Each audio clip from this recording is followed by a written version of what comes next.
Film The Gangster, The Cop, The Devils yang didasari dari kisah nyata menceritakan tentang seorang bos gangster paling ditakuti bernama Jang Dong-soo yang tiba-tiba diserang hingga terluka parah oleh seorang psikopat pembunuh berdarah dingin.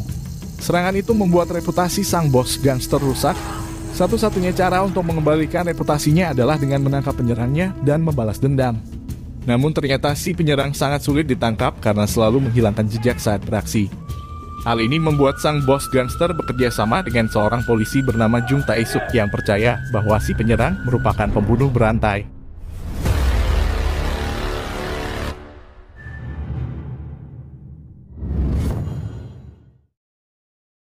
Film dimulai dengan memperlihatkan seorang psikopat yang sedang mengincar korbannya dengan modus menabrak mobilnya dari belakang. Saat si pengendara turun untuk memeriksa mobilnya yang ditabrak, psikopat itu lalu melancarkan aksinya dengan menikamnya secara bertubi-tubi.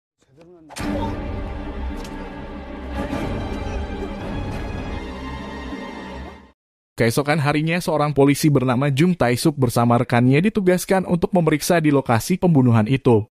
Namun di tengah perjalanan, ia malah singgah di sebuah tempat bisnis ilegal milik gangster untuk membubarkan bisnis ilegal mereka. Ia kemudian menangkap salah satu anggota gangster itu. Sang bos gangster yang bernama Jang Dong-soo akhirnya mendapat kabar dari anak buahnya bahwa seorang polisi sedang mengganggu bisnisnya. Ia lalu menyelesaikan latihan tinjunya yang ternyata di dalam samsak tinju itu adalah manusia. Dong-soo kemudian menelpon kepala polisi untuk melarang anak buahnya mengganggu bisnisnya karena ia telah membayar pada kepala polisi tersebut. Hal ini membuat sang Kapolda pusing karena ia telah melarang Tae-suk mencampuri urusan para gangster, namun Tae-suk sangat susah diatur. Sesampainya di TKP, Tae-suk melihat bekas tabrakan pada bagian belakang mobil. Ia lalu memberitahu pada rekannya yang bernama Seo-jin. Di tempat lain, Dong-soo bertemu dengan seseorang bernama Seo Sang-do. Sang-do juga merupakan bos gangster. Sang-do dan Dong-soo bertemu untuk membahas perselisihan bisnis mereka. Namun pertemuan itu tidak berjalan baik karena kedua anak buah mereka terpancing emosi.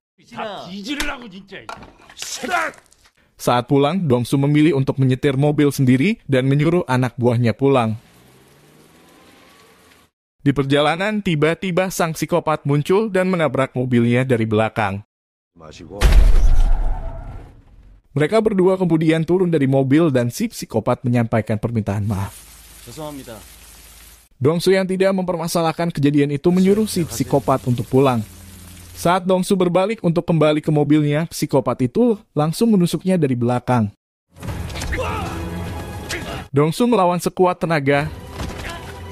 Psikopat yang sadar telah salah sasaran kemudian kabur dan menabrak Dong-soo. Dong-soo lalu dilarikan ke rumah sakit, dan anak buahnya salah paham mengira bahwa kelompok Sang-do lah yang mencoba membunuh Dong-soo. Anak buah Dong-soo kemudian menyerang markas Sang-do. Sementara itu, sang psikopat mengobati lukanya yang dia dapat saat bertarung dengan Dong-soo lalu kembali melancarkan aksi pembunuhan. Sementara itu di markas polisi, Tae-suk menyimpulkan bahwa pembunuhan yang terjadi adalah pembunuhan berantai karena sama-sama dibunuh dengan pisau. Namun Kapolda tak percaya dan malah memarahinya. Saat sadar, Dong-soo memberitahu anak buahnya bahwa bukan Sang-do yang mencoba membunuhnya. Ia kemudian mencatat nomor plat mobil si psikopat dan menyuruh anak buahnya mencari mobil itu. Tak lama kemudian Tae-suk mendatangi mereka. Tae-suk meminta Dong-soo menceritakan kejadian penyerangan itu. Tae-suk mengatakan bahwa polisi akan menangkap pelakunya. Namun Dong-soo menolak memberitahu kejadiannya karena ia sendiri yang ingin menangkap pelakunya untuk membalas dendam. Tae-suk kemudian memeriksa mobil Dong-soo dan di situ ia menemukan mobil Dong-soo juga ditabrak dari belakang. Bukti ini mirip dengan kasus pembunuhan yang baru terjadi. Sang-do kemudian datang menjenguk Dong-soo. Sang-do meminta pertanggungjawaban Dong-soo karena anak buah Sang-do banyak yang terluka akibat serangan yang dilakukan anak buah Dong-soo. Sang-do juga meminta setengah dari wilayah kekuasaan Dong-soo yang tentu saja ditolak oleh Dong-soo.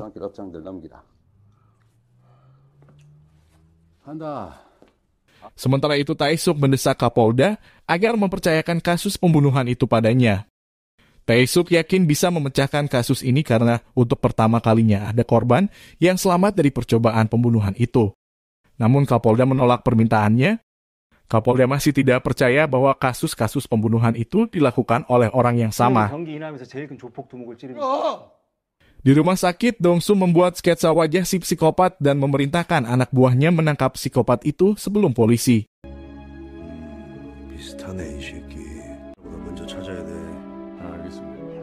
Di tempat lain, sang psikopat kembali melancarkan aksinya. Kali ini, membunuh seorang supir truk. Ia kemudian mengemudikan truk korbannya dan ternyata di dalam truk masih ada orang. Mereka kemudian bergelut yang membuat pisau sang psikopat terjatuh.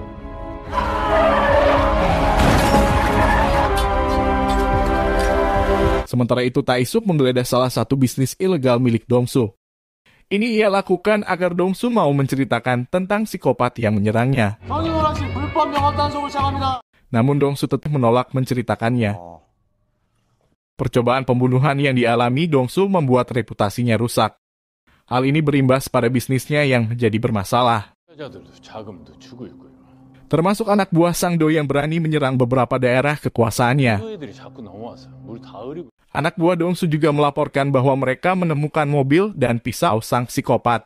Dong-su lalu mengambil pisau itu kemudian menghubungi Tae-suk. Dong-su mengajak Tae-suk bekerja sama mencari psikopat itu. Mereka sepakat saling berbagi informasi mengenai sang psikopat dan barang siapa yang menangkapnya lebih dulu, dialah yang berhak menghakiminya. Dong-su lalu memberikan alat komunikasi pada Tae-suk. Dong-su juga merekam semua percakapan perjanjian mereka sebagai jaminan. Tae-suk kemudian memberitahu pada rekannya bahwa ia akan menyelidiki kasus pembunuhan itu secara diam-diam tanpa izin dari Kapolda. Dan memberitahu bahwa ia bekerja sama dengan bos gangster untuk menangkap pelaku pembunuhan.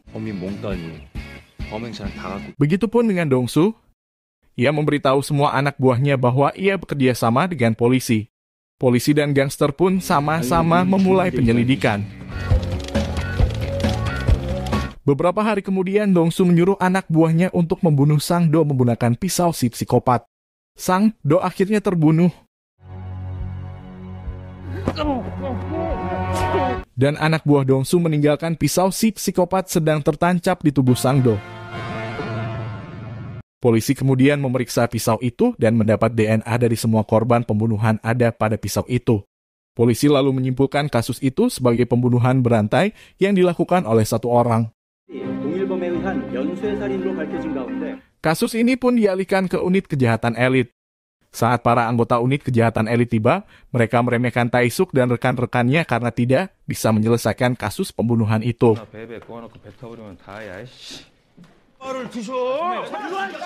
Sementara itu, Tae-suk yang mengetahui bahwa pisau si psikopat sebelumnya berada di tangan Dong-su menyadari bahwa Dong-su lah yang membunuh Sang-do. Tae-suk kemudian mendatangi Dong-su untuk memastikan hal itu. Mereka sempat baku hantam sebelum Dong-su mengakui perbuatannya. Di tempat lain, sang psikopat yang menonton berita merasa kebingungan karena dituduh membunuh Sang-do. Si psikopat pun menghadiri acara pemakaman Sang-do. Di sana ia melihat Dong-su dan langsung mengerti kejadian sebenarnya. Ia lalu memberi pesan pada anak buah Sang-do, yang pada intinya pesan itu menyampaikan bahwa Dong-su lah yang membunuh Sang-do menggunakan pisaunya. Di sisi lain, Dong-su mendapat panggilan dari Tae-suk untuk memeriksa mobil si psikopat. Saat sedang memeriksa, tiba-tiba anak buah Sang-do datang menyerang mereka. Dong-su dan Tae-suk bekerja sama menghadapi gempuran anak buah Sang-do. Pada akhirnya mereka berdua berhasil menghabisi para anak buah Sang-do. Dong-su lalu menyuruh Tae-suk pergi kemudian membersihkan tempat itu untuk menghilangkan bukti. Sementara itu si psikopat kembali melakukan pembunuhan dan mengambil mobil korbannya. Dan ternyata ponsel korbannya tertinggal di dalam mobil itu. Saat istri si korban menelpon, psikopat mengangkatnya namun tak berbicara sama sekali. Tae-suk yang mengetahui hal ini meminta bantuan istri korban agar terus menelpon si psikopat sehingga mereka bisa melacaknya. 진짜 살아있기는 해요. Dan akhirnya si psikopat merespon panggilan istri korban dengan mengajaknya bertemu. Tae-suk kemudian mengikuti istri korban ke tempat pertemuan untuk menangkap psikopat itu. Saat tiba di tempat pertemuan, si psikopat langsung kabur saat melihat Tae-suk. Mereka mengejar si psikopat namun tak berhasil menangkapnya. Beberapa hari kemudian, Seo-jin melaporkan hasil pemeriksaan setir mobil si psikopat pada Tae-suk. Dalam setir ternyata terdapat sidik jari milik orang lain. Tae-suk kemudian mencari pemilik sidik jari itu yang ternyata adalah seorang pemilik kos-kosan. Di sana Tae-suk akhirnya mendapat bekas kos-kosan si psikopat. Di dalam kos itu Tae-suk mendapat beberapa barang, termasuk foto si psikopat yang cocok dengan sketsa wajah yang diberikan Dong-soo. Tae-suk kemudian menghubungi Dong-soo dan memberitahu identitas asli si psikopat yang bernama asli Kang Kyung-ho. 이름 강경호, 나이 35. Saat sedang berdiskusi, salah satu rekan Tae-suk bersitegang dengan anak buah Dong-soo. Tae-suk lalu memperingati rekannya bahwa jika mereka tak menemukan psikopat itu, maka karir mereka akan tamat. Tae-suk dan kedua rekannya kemudian bergabung dengan Dong-soo yang mengumpulkan semua anak buahnya. Dong-soo membagikan foto si psikopat pada semua anak buahnya dan memerintahkan untuk menyebar ke semua wilayah untuk menangkap si psikopat. Mereka telah menyisir semua lokasi dan mencari saat siang maupun malam namun tak kunjung menangkap si psikopat. Dong-soo yang kelelahan mengajak Tae-suk bertemu untuk beristirahat dan makan. Saat menunggu Tae-suk, Dong-soo melihat anak gadis yang kehujanan sedang menunggu bis sekolah. Ia kemudian memberikan payungnya pada anak gadis itu. Tae-suk tiba bersamaan dengan bis sekolah. Anak gadis itu lalu naik ke bis dan ternyata salah satu penumpang bis itu adalah si psikopat namun Dong-soo dan Tae-suk tak melihatnya. Tae-suk bersama Dong-soo dan para anak buahnya berkumpul untuk makan malam. Mereka kemudian melihat berita pembunuhan di televisi. Dan ternyata korban pembunuhan itu adalah anak gadis yang sebelumnya diberi payung oleh Dong-soo. Dong-soo yang terkejut menyaksikan hal itu langsung memerintahkan semua anak buahnya untuk kembali melakukan pencarian. Salah satu anak buah Dong-soo kemudian melapor bahwa mereka mengetahui penginapan si psikopat. Mereka lalu menunggu di penginapan itu dan anak buah Dong-soo meminta untuk membawa 3 orang saja untuk menangkap si psikopat.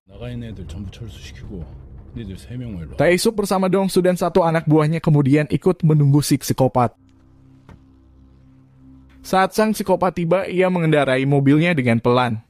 Merasa ada yang salah, si psikopat langsung tancap gas. Dong-soo dan Tae-suk lalu mengejarnya. Aksi kejar-kejaran pun terjadi. Dong-soo dan Tae-suk berebut untuk menangkap si psikopat. Saat mobilnya terpojok, si psikopat langsung berlari ke tempat yang sepi dan gelap. Tae-suk, Sang-do, dan anak buahnya kemudian berpencar mengejar sang psikopat. Namun naasnya psikopat itu berhasil menikam anak buah Dong-soo. Dengan kondisi sekarat, anak buahnya menunjukkan arah kabur si psikopat yang memasuki tempat karaoke. Di sana Dong-soo berhasil menangkap psikopat itu dan menyeretnya.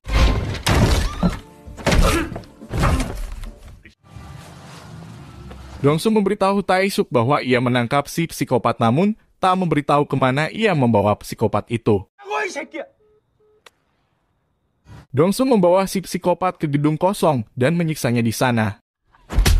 Sementara itu Tae-suk berhasil melacak keberadaan Dong-soo dan segera menuju tempat itu. Dong-soo terus menyiksa si psikopat dan saat akan membunuhnya, tiba-tiba Tae-suk datang menabrak Dong-soo.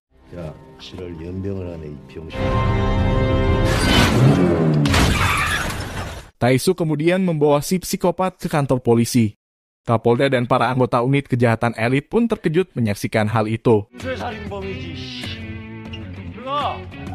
Si psikopat segera diinterogasi namun ternyata psikopat itu cerdas dan tak mau mengakui perbuatannya.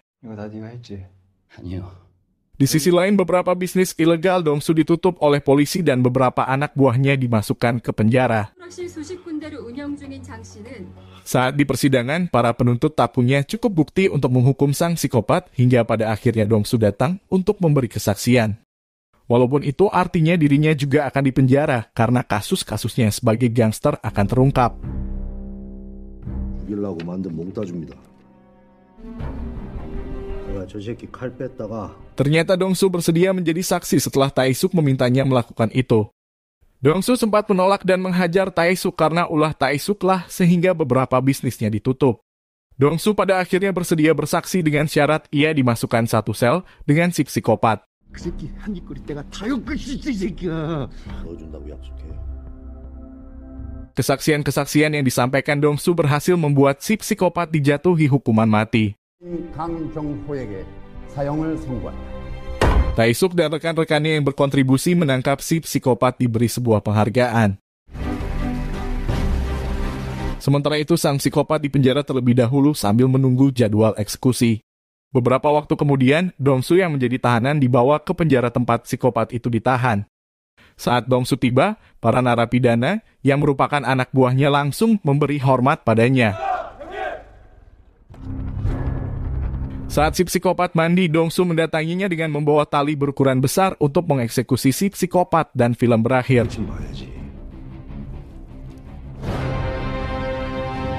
Walaupun dalam film tidak menayangkan adegan Dong-su menghabisi sang psikopat, namun tentu akhirnya sudah bisa kita tebak karena beberapa adegan dalam film sudah menjelaskan bahwa Dong-su jauh lebih kuat daripada si psikopat.